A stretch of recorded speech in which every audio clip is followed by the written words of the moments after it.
मैंने आपको बताया था फ्लेमिंग से लेफ्ट हैंड और राइट हैंड रूल, है ना, फ्लेमिंग से लेफ्ट और राइट हैंड रूल। तो अगर आपके पास बेटा क्या, अगर मैं बात करूँ तो जो मैग्नेटिक फोर्स है, मैग्नेटिक फोर्स क्या है, वेलोसिटी ऑफ चार्ज और मैग्नेटिक फील्ड, ये तीनों जो मैग्नेटिक फोर्स है तीनों एक दूसरे के कैसे होते हैं, परपेंडिकुलर है, परपेंडिकुलर होते हैं। अगर आपके पास बेटा पॉजिटिव चार्ज है तो इस डायरेक्शन में आपको क्या मिलेगा, मैग्नेटिक फोर्स। ये फोर्थ फिंगर आपको क्या बताएगी, मैग्नेटिक फील्ड की डायरेक्शन। और ये वाली जो मिडिल फिंगर है बेटा, ये किसको बताएंगे, आपको वेलोसिटी ऑफ चार्ज को बताएंगे। ये फ्लेमिंग का लेफ्ट हैंड रूल है, ये पॉजिटिव चार्ज के लिए अप्लाई होता है। फ्लेमिंग से राइट हैंड रूल है जो होता है, ये किसके लिए अप्लाई होता है, नेगेटिव चार्ज के लिए अप्लाई होता है। तो इस डायरेक्शन में क्या आएगा बेटा, आपका मैग्नेटिक फोर्स आएगा। फोर्थ फिंगर किसको बताएंगे, मैग्नेटिक फील्ड की डायरेक्शन को बताएगा। और ये जो मिडल फिंगर है बेटा, वेलोसिटी ऑफ चार्ज की डायरेक्शन को बताएगा। और म्यूचुअली तीनों एक दूसरे के कैसे है बेटा, परपेंडिकुलर है। अब मैं बात करूंगा इसके बाद अगर मैं बात करूंगा work done in magnetic field, किसकी बात करूंगा, work done in magnetic field.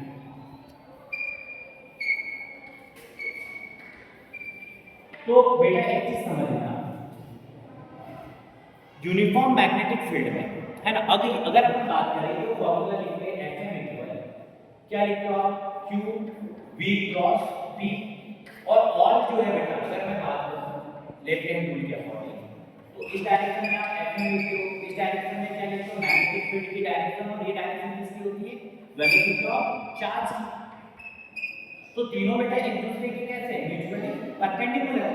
तो अगर मैं यहां पे देखूं तो Fm किसके परपेंडिकुलर है बेटा, वेलोसिटी के परपेंडिकुलर है ना। इसका मतलब ये है बेटा, Fm जो है, अगर इसको मैं क्या लिख सकता हूं, ds अपॉन dt, यानी कि जो Fm जो है डिस्प्लेसमेंट के भी कैसे बेटा, परपेंडिकुलर है। और वर्क का जो फॉर्मूला लिखो, वर्क लिखो f cos थीटा लिखो। और cos 90 डिग्री की वैल्यू क्या होती है बेटा, 0 होती है। तो work done in magnetic field क्या है बेटा, 0। और एक चीज और समझना,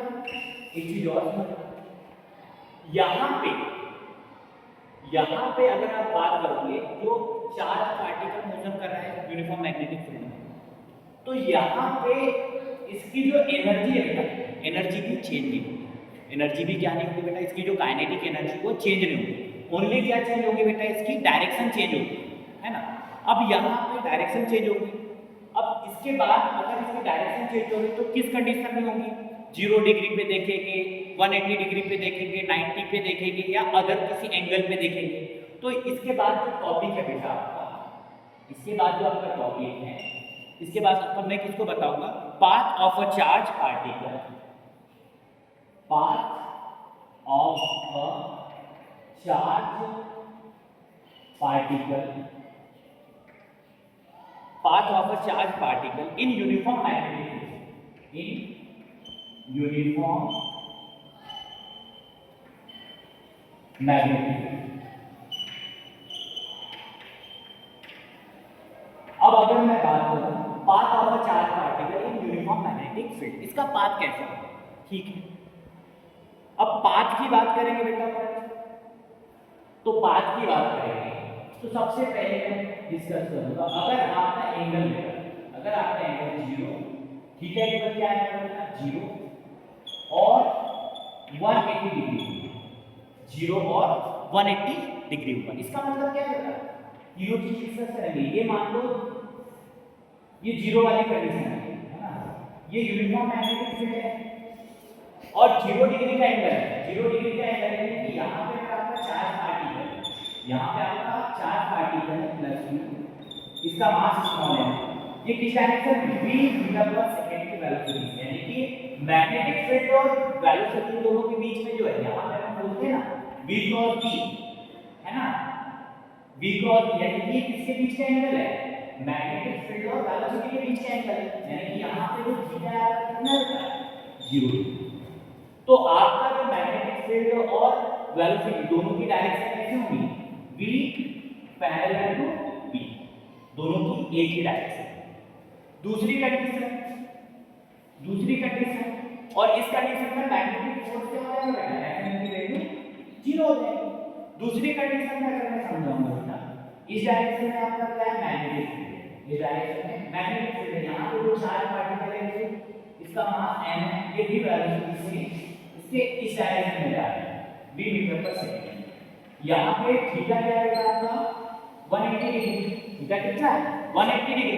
तो यहाँ पे वेलोसिटी मैग्नेटिक फील्ड की कैसे होगी, अपोजिट डायरेक्शन में फ्लो करेगी, और यहाँ पे भी बेटा आपका मैग्नेटिक फोर्स क्या आ जाएगा, 0।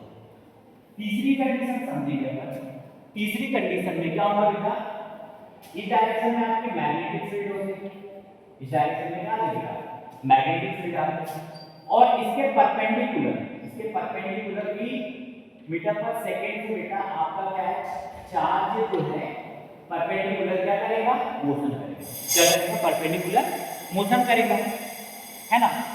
तो यहाँ पे परपेंडिकुलर की वेलोसिटी से मोशन करेगा चार्ज पार्टिकल।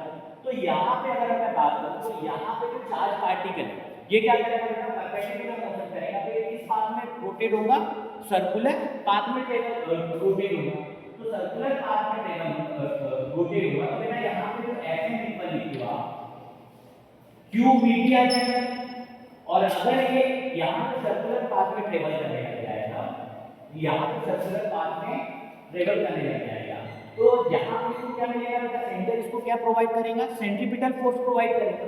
वो किसके बराबर होगा, Fm की अगर लिखूंगा मैं mv² अपॉन r, r क्या आएगा बेटा, यहाँ पे ऐसे इसकी रेडियस आ जाएगी, इक्वल क्या लिखूंगा, qv लिखूंगा। अब मुझे v क्या बेटा, वेलोसिटी है, ये v से ये भी चेंज r की वैल्यू निकालूंगा, तो r इक्वल क्या आएगा, mv अपॉन qv। r का हो जाएगा इसकी रेडियस होगी, अगर मैं बात करूं ये रेडियस होगी, है ना। अब मुझे क्या करना है, इसका टाइम पीरियड निकालना है ना, टाइम पीरियड निकालना है, काइनेटिक एनर्जी मोमेंटम निकालना है। तो अगर मैं मोमेंटम की बात करूं तो p इक्वल क्या लिखूंगा मैं, रूट में 2m के लिखूंगा, और काइनेटिक एनर्जी क्या होगा बेटा, k equal to q into क्या रखूंगा v। तो p इक्वल क्या आ जाएगा बेटा आपका, रूट में 2m qv। v क्या आ गया बेटा, पोटेंशियल है यहाँ पे, q क्या है, चार्ज है, ये p क्या है यहाँ पे, मोमेंटम है। तो यहाँ से अगर मैं बात करूं है ना, ये इतनी सारी चीजें आ गई। अगर मैं r की जगह, ये r आ गई, अगर मुझे क्या चाहिए बेटा, यहाँ पे टाइम पीरियड निकालना है, इज इक्वल टू क्या लिखता हूं मैं, 2 पाई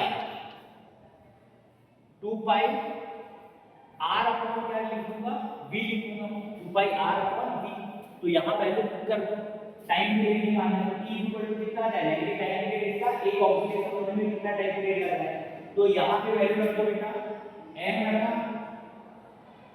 ये r की वैल्यू, सॉरी यहाँ r की वैल्यू रख दो 2 पाई mv अपॉन क्या रखूंगा, qv। ये v से भी कैंसिल हो जाएगा, t इक्वल टू क्या आ जाएगा, 2 पाई आ गया, अपॉन क्या आ गया, ये v से भी कैंसिल हो गया, m अपॉन qv, ये टाइम पीरियड की वैल्यू आ गई, है ना। अब मैं क्या करूंगा बेटा, ये टाइम पीरियड की इतनी वैल्यू आ गई, और यहाँ पे ये मोमेंटम के लिए आ गया, काइनेटिक एनर्जी का ये फार्मूला है, टाइम पीरियड ये होगा, फ्रीक्वेंसी निकालना तो m equal to time period का क्या होगा, रेसिप्रोकल, तो qv अपॉन क्या रखूंगा बेटा, 2 पाई। ये किसके लिए आ जाएगा, जब आपका एंगल कितने डिग्री का होगा, 90 डिग्री का होगा। अगर अदर कोई एंगल होगा बेटा, तो अदर एंगल के लिए मैं बात करूंगा, अदर एंगल जो किसके बीच में होगा बेटा, 0 से 90 के बीच में, है ना, 0 से 90 के बीच में होगा कोई अदर एंगल। तीसरी कंडीशन में देखेंगे अपन, अदर एंगल थीटा जो होगा बेटा किसके बीच में होगा, 0 to 90 के बीच में होगा। तो यहाँ पे मान लो बेटा ये यूनिफॉर्म मैग्नेटिक फील्ड है, ये इस डायरेक्शन में आपका ये एंगल आपका थीटा है, ये भी वेलोसिटी मीटर पर सेकंड से ट्रेवल कर रहा है, और ये यूनिफॉर्म मैग्नेटिक फील्ड है, ठीक। यहाँ पे चार्ज पार्टिकल क्यों है, इसका मास m। अब देख लो यहाँ पे एंगल कितना है बेटा आपका, कितना है, 0 और 90 डिग्री के बीच में है। तो तो यहाँ पे अगर पाथ की बात करेंगे, वहां पे सर्कुलर पाथ होगा, यहाँ पे कैसा पाथ होगा इसका? हेलिकल पाथ होगा। कैसा पाथ होगा? हेलिक्स। इस पाथ को क्या बोलेंगे? हेलिक्स। ये यहाँ पे जो चार पार्टिकल यूनिफॉर्म मैग्नेटिक फील्ड में कैसा? हेलिक्स, यानी कि स्प्रिंग का जैसे पाथ होता है उस फॉर्म में यहाँ पे आगे ट्रेवल करेगा, है ना। अब यहाँ पे देखोगे, अगर मैं यहाँ पे इसके वेलोसिटी के दो कंपोनेंट बनाऊंगा, परपेंडिकुलर से क्या आ गया? v, ये एंगल कितना है? v sin थीटा, और बेस के साथ क्या आ जाएगा? v cos theta. अगर मैं यहाँ पे अगर मैं बात करूँ, यहाँ पे अगर मैं बात करूँ, किसकी बात करूँगा? जो सेंट्रीफ्यूगल फोर्स होगा, है ना, सेंट्रीफ्यूगल फोर्स की बात करूँगा, तो Fm की जगह क्या रखूंगा? Fm इक्वल क्या रखूंगा? QVP। तो Fm की जगह क्या जाएगा? mv परपेंडिकुलर का स्क्वायर अपॉन क्या रखूंगा? r इक्वल यहाँ पे आएगा QV परपेंडिकुलर v। v से ये 0 जाएगा, ठीक है, और यहाँ r इक्वल क्या आ जाएगा? mv perpendicular upon QV। देख यहाँ परपेंडिकुलर की जगह रखूंगा r इक्वल है, और इसकी जगह रखूंगा v sin थीटा QV। ये आ गया, और टाइम पीरियड निकालूंगा बेटा, तो t इक्वल टू रख दूंगा मैं 2 पाई m v कैंसिल हो जाएगा, sin थीटा अपॉन QV हो जाएगा, और इसकी फ्रीक्वेंसी निकालूंगा मैं, फ्रीक्वेंसी निकालूंगा तो f इक्वल इसका रेसिप्रोकल कर देंगे बेटा, QV upon 2 pi m sin theta. Then अगर मैं यहाँ पे देखो हेलिकल पाथ है, तो यहाँ पे इसकी पिच होती है, ये पिच हो, यहाँ पे पिच की बात करूंगा। पिच क्या होगी बेटा आपकी? अगर पिच की बात करेंगे तो पिच जो होती है बेटा आपकी, पिच की बात करेंगे, पिच की बात करेंगे तो पिच क्या होगी बेटा? P equal to V parallel into angle. Pitch क्या होगी? यहाँ से यहाँ तक जो डिस्टेंस है इसको क्या बोलोगे बेटा? पिच बोलोगे। P equal to V parallel की बात करें तो पैरेलल कितना है? V cos थीटा, और टाइम पीरियड कितना है बेटा आपके पास? 2 pi m sin theta upon QV। तो यहाँ से P इक्वल टू कितना आ जाएगा बेटा? P इक्वल टू कितना आ जाएगा? P इक्वल टू आ जाएगा यहाँ पे आपका, यहाँ पे आ जाएगा आपका 2 पाई m v, ये 2 खत्म कर दो बेटा, ये 2 कर दो, sin थीटा cos थीटा आ गया ना, 2 पाई ये को खत्म कर दो अपॉन QV, और यहाँ पे कितना रखो? sin theta. तो ये बेटा आपका पिच का फॉर्मूला। तो यहाँ पे मैंने आपको क्या बताया बेटा? जो मैग्नेटिक फील्ड है, जो मैग्नेटिक यानी कि जो क्या बताया, मैग्नेटिक फील्ड में, जो यूनिफॉर्म मैग्नेटिक फील्ड में जो चार्ज पार्टिकल मोशन करेगा, तो अलग अलग एंगल पे मोशन करेगा, 0 डिग्री पे, 90 डिग्री या 180 डिग्री या अदर किसी एंगल पे मोशन करेगा। तो उसके लिए अगर वो 0 और 180 डिग्री पे करेगा तो बेटा मैग्नेटिक फील्ड की डायरेक्शन वेलोसिटी की डायरेक्शन में होगी, और अगर वो परपेंडिकुलर कर रहा है तो कैसा पाथ होगा उसका? सर्कुलर पाथ होगा। और अगर वो अदर किसी 0 और 90 डिग्री के बीच में इनके एंगल में ट्रेवल करेगा बेटा, मूविंग करेगा चार्ज पार्टिकल, तो उसका पाथ कैसा होगा? हेलिकल होगा, स्प्रिंग के जैसा। इसमें अपन क्या देखेंगे? हेलिकल पाथ की पिच निकालेंगे, है ना, हेलिकल पाथ की पिच निकालेंगे, टाइम पीरियड निकालेंगे और फ्रीक्वेंसी निकालेंगे। तो इस पे बेस अपन बहुत सारे अब न्यूमेरिकल देखेंगे, ठीक है।